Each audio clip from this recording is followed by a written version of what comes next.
नमस्कार दोस्तों, मैं मनहरन सिंह रॉल। आज पूरे भारत देश में महाशिवरात्रि का पर्व बड़े हर्षोल्लास के साथ मनाया जा रहा है। तो आइए हम जुड़ते हैं। हमारे साथ हैं नितिन भाई। तो नितिन भाई, हमें ये बताइए कि आज महाशिवरात्रि का पर्व है, तो इसके बारे में दो शब्द आप बताइए हमें। जी नमस्कार मनहरन भाई जी, और आप सभी दोस्तों को मेरा प्रणाम। आज जैसा कि हम सभी महसूस कर रहे हैं, महाशिवरात्रि का पावन पर्व बहुत ही हर्षोल्लास और बहुत ही भक्ति भाव के साथ मनाया जा रहा है। बस हम एक लाइन इसमें और जोड़ना चाहेंगे कि आज शिव जी की भक्ति में हम सभी तल्लीन हैं, मगन हैं और उनसे आशीर्वाद ले रहे हैं, उनसे वरदान ले रहे हैं। अपनी मनोकामना पूर्ण करने के लिए हम सभी पूजा पाठ, अर्चना, यज्ञ, तपस्या कर रहे हैं।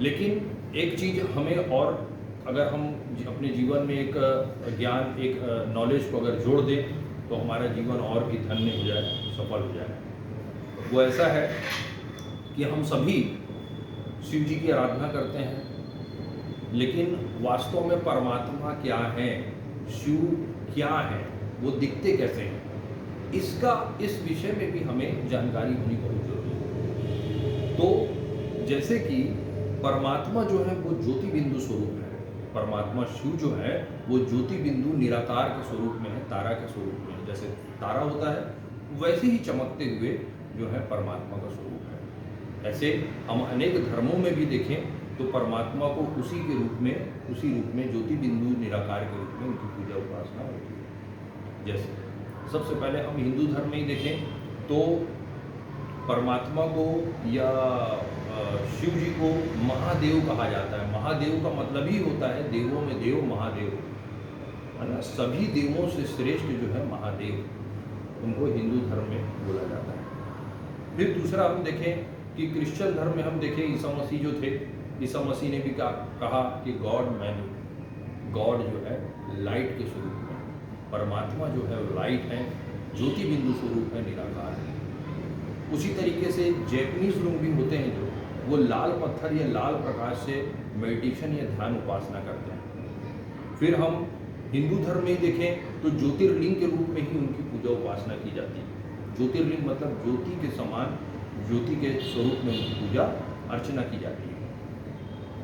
फिर और देखें हम तो दूसरा हम देखते हैं, साईं बाबा ने भी कहा कि सबका मालिक एक। जब तक साईं बाबा थे वो यही कहते रहे कि मैं परमात्मा या गॉड नहीं हूँ, सबका मालिक एक, सबका मालिक एक, और ऊपर की तरफ ही इशारा करते थे। तो वो परमात्मा की ओर ही उन्होंने भी इशारा किया। इस तरह से अलग अलग धर्म में हम मुस्लिम भाइयों को भी हम देखें तो उनके भी जो पैगंबर साहब थे उन्होंने भी कहा सच्चे बादशाह नूर इलाही, अल्लाह जो है वो नूर है, नूर है यानी कि प्रकाश है। तो इस तरीके से हम अलग अलग धर्मों में हम जाएं। और दूसरा तरफ हम देखें सिख धर्म में भी गुरु नानक साहब ने कहा कि सच्चे बादशाह एक ओंकार, एक ओंकार का मतलब ही होता है एक निराकार ज्योति बिंदु स्वरूप। तो हम पूजा अर्चना फल करें और हमें ये पता होना चाहिए कि हम सब जो है वसुदेव कुटुंबकम कहा जाता है। तो वसुदेव कुटुंबकम मतलब पूरा जो है हमारा पृथ्वी जो है वो एक कुटुंब के समान है, एक परिवार के समान है।